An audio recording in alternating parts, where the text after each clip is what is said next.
आजच्या भागात आपल्याला असे पाहायला मिळणार आहे की अरुंधती म्हणत असते, ईशा अगं हा साखरपुडा आहे, एवढा खर्च करायची काय गरज आहे. त्यावर संजना म्हणत असते, एक्झॅक्टली ईशा, अगं तुझं लग्न अजून बाकी आहे, लग्नात करूच की आपण. त्यावर अनिरुद्ध म्हणतो, हे बरं आहे तुमचं, म्हणजे तुम्ही स्वतः चैनी करायच्या, मस्त आरामात मजेत आयुष्य जगायचं, आणि मुलीला काय, मुलीला मात्र काटकसर कशी करायची हे सांगायचं. आशुतोषकडे तर भरपूर पैसा आहे ना गं अरुंधती. त्यावर अरुंधती म्हणत असते, पण मी ईशासाठी जो काही पैसा खर्च केला आहे तो सर्व माझा आहे, आणि मुळात पैशाचा प्रश्नच नाही आहे, मला या सर्व गोष्टी योग्य वाटत नाही आहेत. त्यावर ईशा म्हणत असते, आई तुला जेव्हा आशुतोष सर मोठे मोठे गिफ्ट देतात, मोठमोठ्या गाड्यातून फिरवतात, ते सर्व गं. त्यावर लगेच अरुंधती म्हणत असते, अगं ईशा, पण त्याच्यासाठी मी कोणाकडेही हट्ट करत नाही, आणि पूर्वी माझं आयुष्य काय होतं, मी कसे दिवस काढलेत हे सुद्धा तुला माहिती आहे, पण त्यावेळेससुद्धा मला आयुष्याकडून काहीच प्रॉब्लेम नव्हता. त्याबरोबर ईशा म्हणत असते, अगं पण हे सर्व काही त्याच्या आईवडिलांनी त्याच्यासाठीच कमवलं आहे ना. त्याबरोबर अरुंधती म्हणते, अगं पण त्याचा अर्थ असा होत नाही ना ईशा की आईवडिलांनी जे कमवलं आहे ते मुलांनी गमवायचं. तू असं कसं बोलतेस की आईवडिलांनी त्याच्यासाठीच कमवलं आहे.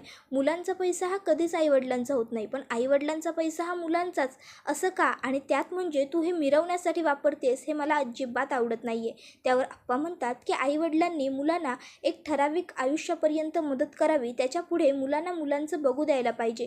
त्याबरोबर ईशा म्हणत असते, बरोबर, आपल्या घरात ना हीच कायमची पद्धत आहे. 2 मुलांचे साखरपुडे एवढे थाटामाटात केलेत, सर्वांची लग्न परत परत केलीत, इवन आई अप्पांचं लग्नसुद्धा तुम्ही परत लावून दिलं, त्यामध्ये किती खर्च झाला, किती काय काय झालं ते कोणीही पाहिलं नाही, ते कोणाला आठवणार नाही. पण आता घरातल्या मुलीचं लग्न आहे ना, तर सर्वांना खर्च किती होतो ते दिसणारच. असो, आपल्या घरातल्यांना ना काही बोलून उपयोगच नाही. एवढं बोलून ईशा तिच्या शॉपिंगच्या पिशव्या उचलते आणि लगेचच तिकडनं रूममध्ये निघून जाते. त्याबरोबर लगेच आजी अरुंधतीला म्हणत असतात, अरुंधती, हे सर्व मला अजिबात आवडलेलं नाही आहे, हे वादळ वेळेस थांबवलं पाहिजे, नाहीतर एक नवीन आणि सुंदर नात्याची सुरुवात होताना अगोदरच त्याला तडे जातील. त्यावर अरुंधती होकार देत असते. तर इकडे अनिश हा यशला सोडायला घरी आलेला असतो. अनिश यशला मिठी मारतो, तर तो विचारतो की तू माझ्यावर खरंच चिडला नाही आहेस का रे अनिश. त्यावर अनिश म्हणतो, नाही यश, मी तुझ्यावर अजिबात चिडलो नाही आहे, उलट तू हे घरी सर्वांना सांग. त्यावर लगेच यश म्हणतो, नाही अनिश,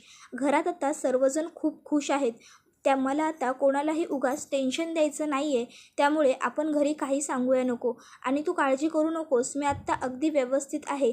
आता माझ्या मित्राचा आणि बहिणीचा साखरपुडा आहे, आणि मला तो खूप छान एन्जॉय करायचा आहे, तू सुद्धा एन्जॉय कर. चल, मी सुद्धा घरात जातो, आणि आता तू सुद्धा जा. एवढं बोलून लगेचच यश घरात जायला लागतो.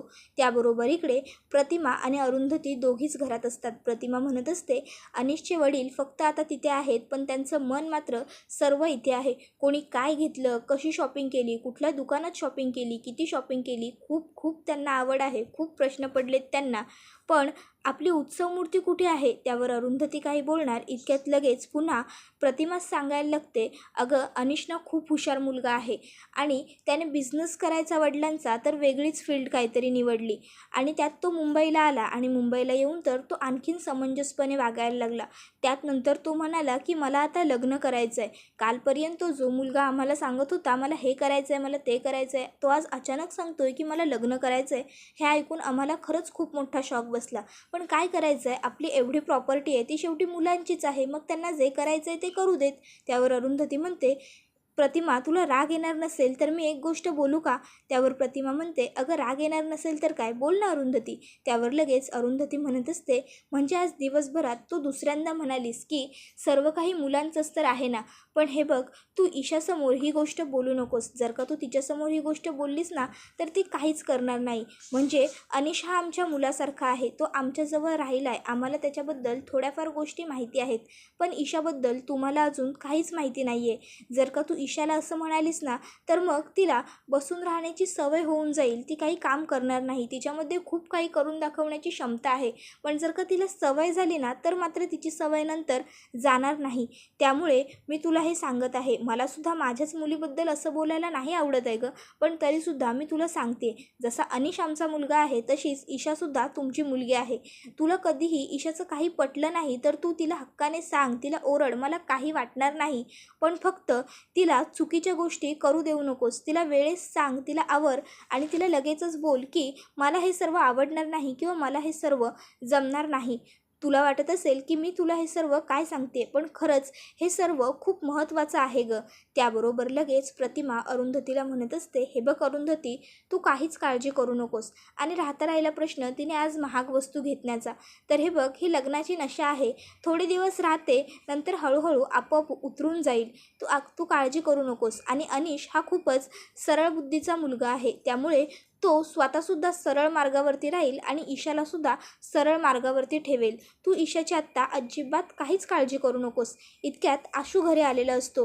आशूच्या चेहऱ्यावरती टेन्शन असतं. अरुंधती त्याला विचारते, काय हो, काय झालं, काही झालं आहे का? त्यावर आशू म्हणतो, काही नाही, मी आज ऑफिसमध्ये थोडा दमलो आहे, खूप कामं केली आहेत, मी आलोच फ्रेश होऊन. आणि तो फ्रेश होण्यासाठी त्याच्या रूममध्ये जातो.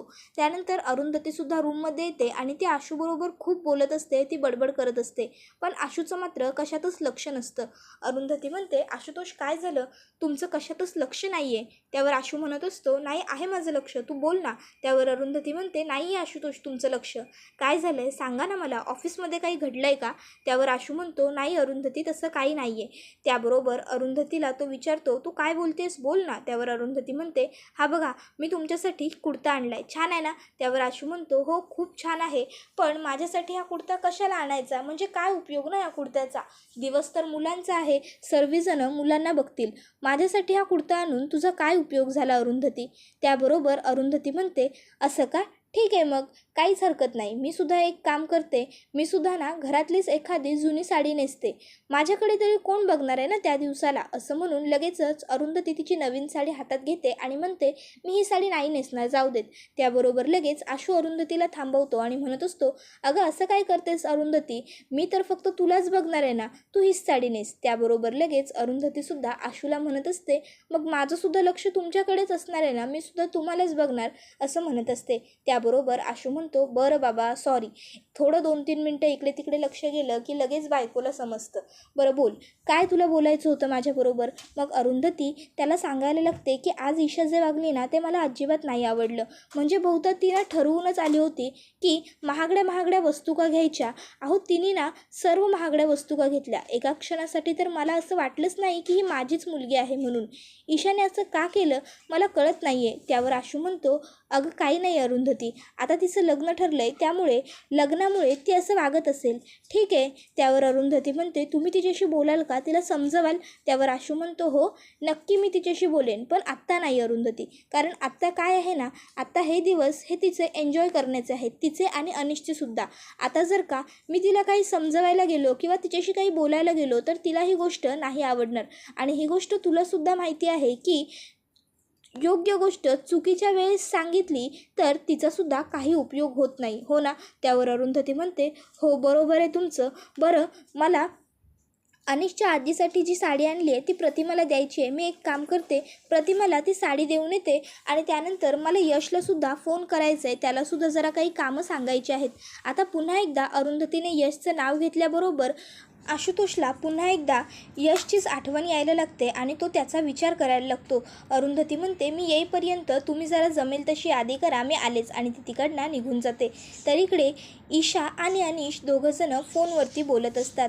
ईशा म्हणत असते, तुझ्या घरच्यांनी माझ्यासाठी किती काही काही वस्तू घेतल्यात, माझ्यावरती किती खर्च केला आहे, आणि माझ्या आईने काय केलं, तुझ्यासाठी ती मोठ्या माणसांसारखी अंगठी घेतली आणि कपडे घेतलेत. त्याबरोबर अनिश म्हणत असतो, अगं त्यांनी जे काही घेतलं आहे ते मला आवडलं ईशा, छान आहे ते. त्याबरोबर लगेच ईशा म्हणत असते, नाही अनिश, मला माहिती आहे तुला उगाच माझ्यासाठी कॉम्प्रोमाइज करायला लागायला नको. मी एक काम करते, मी उद्या बाबांसोबत जाते आणि तुझ्यासाठी काहीतरी छान घेऊन येते, पण मला त्या अंगठीचं काही करता येणार नाही. त्यावर अनिश म्हणत असतो, अगं ईशा कशाला, तू कशाला उगाच काळजी करतेस, असं काही करू नकोस. तू जेव्हा कमवशील ना तेव्हा तू स्वतःच्या सेविंग्स कर आणि मग मला काहीही घे, मला चालेल. त्यावर लगेच ईशा म्हणत असते की असं कसं, थांब मी तुला व्हिडिओ कॉल करते आणि दाखवते की ती अंगठी कशी आहे. आणि मग लगेचच ती तो अंगठीचा बॉक्स उघडते तर त्याच्यामध्ये अंगठी नसते. बॉक्समध्ये अंगठी नाही हे बघून मात्र ईशा खूपच हायपर झालेली असते. ती लगेचच हॉलमध्ये येते आणि आजीला विचारत असते, आजी तू माझ्या खोलीतली अनिशची अंगठी घेतलीस का. त्याबरोबर आजी म्हणत असते, अगं मी कशाला घेऊ अंगठी ईशा, हे बघ मी घेतलेली नाही आहे. त्याबरोबर लगेच ईशा म्हणत असते, अरे देवा कुठे गेली मग ती अंगठी. ईशा खूप पॅनिक झालेली असते. अनिरुद्ध ईशाला म्हणतात, ईशा काळजी करू नकोस, आपण उद्याच जाऊन अनिशसाठी दुसरी अंगठी घ्यायची. इतक्यात तिकडे अरुंधती येते आणि म्हणते, नाही, जर का अनिशची अंगठी सापडली नाही तर आपण अनिशच्या बोटात उद्या अनिशचीच अंगठी घालायची. हे ऐकून ईशाला खूप मोठा धक्का बसतो आणि आजचा एपिसोड इथेच संपतो. व्हिडिओ आवडला असेल तर व्हिडिओला लाईक करा आणि चॅनलला सबस्क्राईब करून बेल आयकॉन प्रेस करायला विसरू नका. थँक्यू.